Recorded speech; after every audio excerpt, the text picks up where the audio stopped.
Hello everybody, let me wish you a kind of early Happy Halloween. This is going to be a response to a video I saw by a new person I'm subscribed to. His name's Mike.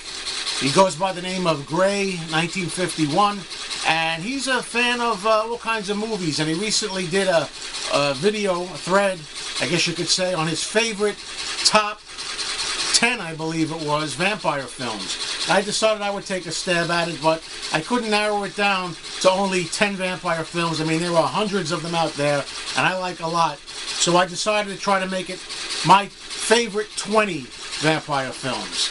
And I'm bound to miss some. So these are just my personal opinion. I'm sure everyone has their own favorite vampire movies. In some cases here, I'm going to show videos that I have with the covers of DVDs or Blu-rays. In a few cases, I couldn't find the movie that I have it somewhere in the house on DVDs. For those that I can't find a good picture or DVD, I'm going to use a picture from a book or a poster. Okay, so to start with, we're going to go with number 20, and that will be Interview with the Vampire. This is the movie with Tom Cruise and Brad Pitt from 1994. You know, it's a more modern type movie. Anne Rice made the original novel or book, I believe. And I really like this movie. What I like about it is the way we try to get inside the minds and the lifestyle of vampires and what they have to go through to be that way. And it's not always very easy for everybody to be a vampire. So I found that very interesting for a modern type vampire movie. Number 19, House of Dark Shadows from 1971, starring Jonathan Frid. This is a movie version of the famous TV horror soap opera, if you will. And I really think this really takes the original series and kind of manages to squeeze it all into one single feature and make it interesting. So I recommend that, House of Dark Shadows. Number 18 is a 1957 Spanish horror film starring German Robles called The Vampire, or I guess Il Vampiro, which is very atmospheric, has a lot of good mood and creepiness, black and white photography. I nominate that. Falls in at about number 18 for me. And these are not, you know, religious rankings or anything. There's room for... Hey, how you doing, Igor? Haha. Yeah, you little cutie. Anyway, alright, this falls in here at number 17. Number 17 is a movie with Bela Lugosi, and there he is there. It's called Mark of the Vampire, 1935, MGM, and it's on this set here, Legends of Horror, which has a bunch of different movies of that period. What really sells this movie for me is its atmosphere, its look, its mood. It's got a very chilling, vampiric mood to it. However, it can never be one of my favorites. And there's another picture with Bela Lugosi. It can never be among my very favorites for reasons that you may see when you watch the movie, and by the time you're done with the movie, you'll see what I mean. Why? There's something, in my opinion, that just keeps this from being a really good, solid vampire movie. And anybody who's seen the movie knows what I mean. Let's avoid spoilers down below, you know. Number 16 is a Hammer horror film from the British Hammer Studios. This one's called Twins of Evil. I believe it's from 1972, 71 or 72. Stars Peter Cushing as a really evil and kind of bigoted hunter of witches and vampires, and you got these two beautiful twin girls here that are sisters who are gorgeous vampires, and I really recommend this from Hammer, one of their best. Twins of Evil. Now that was number 16. Number 15 was one I just couldn't find. I know I have this on DVD. I couldn't find it. It's the earliest film here. It's a silent film from 1922 called Nosferatu. The German film. See the shadow of Count Orlok, played by Max Schreck. And there's a good picture of him there. Really creepy, eerie looking, almost like a rat. An actual rat vampire with fangs. Sorry I couldn't find a DVD of that. But for an early film, it's really creepy and spooky and has a lot going for it. So that's Nosferatu at number 15. Number 14 is a vampire film that kind of unfortunately hits home these days. Got Vincent Price in it, playing the last man on Earth, 1964. And there he is. This was the inspiration for Night of the Living Dead by George Romero. And right now we're watching the TV show The Walking Dead, which is very much like this. Basically has Vincent Price facing the burden of being the last man alive after a virus has wiped out everybody and turned people into vampires. Actually, not Walking Dead zombies originally, but vampires who have to be staked through the heart.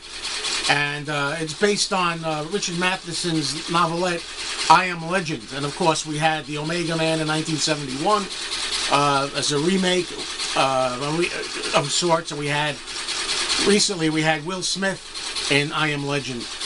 But this is the first time they tried filming it. It was an Italian film, really good, and it holds up today, and it's particularly scary because of the Ebola virus that we're kind of faced with right now in the current headlines, unfortunately, and I hope it doesn't become this in the future. So that's number 14. Number 13, we're going to go back to the British Hammer Horror Studios with Christopher Lee as Dracula. It's one of my favorite out of the Dracula films, and it's not very popular among fans. It's Dracula Has Risen from the Grave from 1968. There's a picture of Christopher Lee as Dracula on the back cover. I really like this film as the way it's filmed by Freddie Francis. Freddie Francis doesn't get enough love, I don't think, because everybody's always thinking about Terence Fisher, who usually is the main guy when it comes to British directing in these horror films. But I think Freddie Francis is underrated. What I like about this film is that I like its look. It has kind of an orange look to it, a kind of orange hue that kind of really works, or in certain scenes they use it anyway. And I also like to have a little religious aspect to this. They throw in a little religion and superstition and kind of prejudice, religious prejudice and atheism, and a whole bunch of subjects, which I think boosts it, even if Christopher Lee doesn't have much to do in it. Then, on the other hand, we got number 12, which is another Hammer Horror Dracula film. This one is from 1970. It's called Scars of Dracula. The reason I like this, it gives Christopher Lee the most screen time and most dialogue out of any of the Hammer Dracula films. And it's set amongst a real gothic look with a gothic castle. And it has a lot of trappings in it that feels like a real strong Dracula movie. That's the main reason I like that. Scars of Dracula. And it's very violent, too, for those that may like to delve into that now and then. Number 11 is a movie that I'm actually surprised I really loved when I saw it in the theater in 1985. Because I usually don't like too many movies in the 80s and 90s from horror.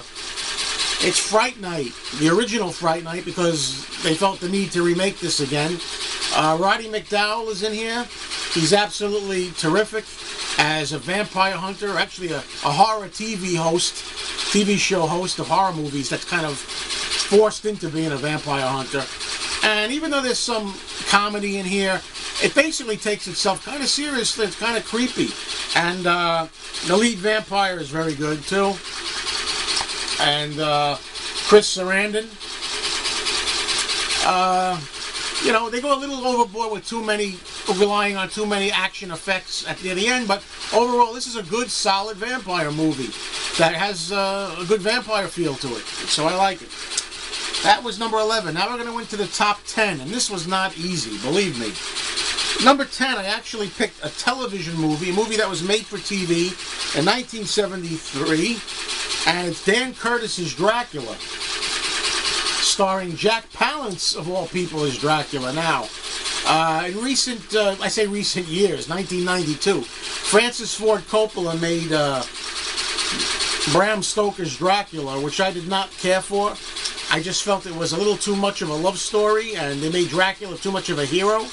But basically, that movie of Coppola's Dracula from '92 borrowed a lot, I think, from this 1973 version with Jack Palance. The difference is they managed to put a love story in here, but at the same time, Jack Palance gives a wonderful performance. He can be both pitied, somebody you can feel sorry for in his past life as a vampire. A person who had a lost love and became a vampire. But what worked here that didn't work in Coppola's version, in my opinion, was Dracula is still somebody to be feared, somebody to be afraid of, somebody who's a villain, because they turned him into like a hero and a lover in Coppola's Dracula. Up here, Jack Palance manages to be a villainous Dracula, but all the same, keeping a little bit of sympathy when we look back on his human flashbacks. Okay, so it has a little bit of both. Now this may surprise a lot of people, number 9, but I like this movie that despite its title, I really think it's a solid vampire picture. So even though it's got kind of a jokey title, it's really a good vampire movie. And that's Blackula. William Marshall is fantastic as he plays Prince Mamuwalde, who gets bitten by the original Dracula and winds up running around in modern day times, in 1972 times, modern day. There he is in the back. He's very fearsome, but at the same time, the beautiful thing about this is it's got a lot of scares, it's got a lot of camp at times, but it manages to be serious because William Marshall takes it seriously. He's a very good Dracula / Blackula character. Fantastic actor, does a great job, and he also, importantly, makes you feel sorry for him. He invests sympathy in the audience, so he can be terrifying and deadly, but yet sympathetic at other times. So that's how I like it. It's the best of both worlds. Then we go to number 8. Number 8 is a movie from 1958, the 50s. It's called The Return of Dracula, and it stars Francis Lederer as Count Dracula. And this is 1950s Dracula. Dracula arrives in the 1950s and looks like the little town of Mayberry, like Andy Griffith Town, terrorizing people. And I really like it. It has a nostalgic feeling. I used to see this on TV all the time when I was growing up, and it really is nice. And on this DVD, this is not in my pick, really, although it very nearly makes it. There's a movie here called The Vampire, which is also a good vampire movie, even though it's not on my list. It's a double feature. It's about a guy who takes pills taken from bats and winds up becoming a vampire. Or a Dr. Jekyll and Hyde kind of vampire. Alright, going to number 7 is Bela Lugosi again in The Return of the Vampire. This is a movie from 1943. It has Bela Lugosi as not Dracula, even though he acts and looks very much like Dracula, but another vampire called Armand Tesla. And Armand Tesla winds up coming back from the grave, the return, and he has some help in this movie, helped by a werewolf. This is his assistant, his Renfield, if you will. I don't know how good the picture's coming out. He turns him into a werewolf and has a werewolf assistant, which is a nice touch. And it's got a lot of feeling like the old Universal horror movies to it. You know, it's kind of like black and white photography, very much with graveyards and mist and smoke. Very nicely done. Okay, then we go to my film that I picked for... Oh, I'm getting mixed up here. Number 6. Number 6, I picked a Universal horror movie from 1943, and I got a poster for it. It's called Son of Dracula. This one stars Lon Chaney Jr., who was more well known as the Wolfman, playing a vampire who I personally think, as the title says, is not Dracula, but the son of Dracula. A lot of people think Lon Chaney Jr. is miscast in the role, but when you consider that he's playing the son of Dracula, and not necessarily the Count Dracula, it's a lot easier to take Chaney in the role, and it's a good movie. It's a good, solid movie. Again, universal black and white atmosphere, fog, creepiness, and I love this role here. Louise Albritton plays the main woman that's kind of smitten with Dracula, son of Dracula. This is the first time the name Alucard was used. Dracula spelled backwards.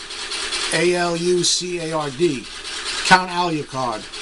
So that's my pick there for film number 6. Number 5 is another made-for-TV movie. It's called The Night Stalker. The original Night Stalker pilot film. This one's a double feature with The Night Strangler, this DVD. Night Stalker starring Darren McGavin, there he is, as Kolchak, the Night Stalker. I remember when I first saw this in 1971 with my mother, I didn't get scared of many horror films, but it was kind of scary at parts. Parts I won't describe too much, just at the end with the closet at the end, and hiding in the closet. That's all I'll say. Fun movie. It became a TV series, and they made another film. They made The Night Strangler, which is a double feature on this disc, and the television series, which I didn't think the television series was as good as the pilot movie. But The Night Stalker, very good, modern type vampire movie. A swinging vampire in modern days.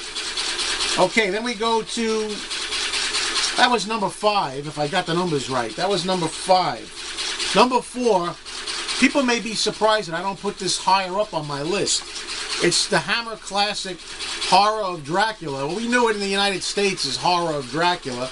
Everywhere else it's really just called Dracula. And Christopher Lee's debut as the Count. There he is. It's a really good, solid vampire movie that moves along at a fast clip. Peter Cushing plays Van Helsing wonderfully. The arch, nemesis of Dracula. The one that has to fight Dracula. And what can you say? A lot of color. Blood we really got to see for the first time. It's a good film. I just personally, even though I enjoy it, I always felt Christopher Lee was a little too young here in the part. I kind of like him in later. I like the way he looks in later Dracula films, but this is a classic, not to be missed. It's a great vampire film. Now we go to number 3. A lot of people may be surprised that I'm picking this one. I'm trying to see if I have a better picture of it for number 3. This is, in my opinion, maybe, at this point, I'm liable to change my mind. I don't have a really good picture of it, but unfortunately, I was hoping I would. Well, it's The Brides of Dracula. It's another Hammer film. It's the second one they did. It doesn't really feature Dracula in it. It has Peter Cushing coming back again as Van Helsing, but they have an actor named David Peel to play a different vampire. And it's just really good. It's just atmospheric. It delivers the goods. Solid vampire action all the way through. And Peter Cushing here returns, as I said, as the vampire hunter. And he's just terrific. I really think that The Brides of Dracula is Hammer's best vampire film. One of them. It's hard to say. Tomorrow, if you ask me, I'll rate these differently. Okay, number 2 may surprise more people too. Back to Universal, the old 1930s horror films for Dracula's Daughter. I love this film. Gloria Holden playing Bela Lugosi's daughter. She's mysterious, she's sensual, she's sexy, and she can also be deadly. And what I like about this movie, again, it's its atmosphere, it's the feeling, the mood, all the old-time kind of feeling that they have in the old horror movies. But I also like, again, that this is the first time I can recall, really, where they had a vampire, or vampiress in this case, who really did not want to be a vampire. She didn't want to be a vampire. She wanted to be free of her spell, and she tried everything, had a hard time doing it, and would always resort back to her ways. So this I think, is one of the best of all-time vampire films. Number 2 are my favorites. And number 1, I have to pick Bela Lugosi in the original 1931 classic, Dracula. And I'm showing a poster for this, but I can also show a DVD while I talk about it. Now, the problem with Dracula for a lot of people is that It is indeed, I agree, kind of slow going, kind of stagey. The opening scene lasts about 10 minutes, opening 10 or 15 minutes, 20 minutes, is some of the best horror effects and gothic atmosphere and mood ever filmed in a horror film. After that, it becomes very stage-bound, kind of talky, and kind of dull to some people, but to me, that works in its favor if you go along with the characterization of Bela Lugosi. Bela Lugosi is Dracula personified. He started it. To this day, whenever someone says, "I want to suck your blood," everybody knows they're imitating Bela Lugosi's accent. Dracula, Lugosi, mainly for Lugosi. If it was anybody else in the part, maybe I wouldn't like it as much. But this is my all-time favorite vampire movie. And that's it, my top 20 favorite, in my opinion, vampire films. Happy Halloween.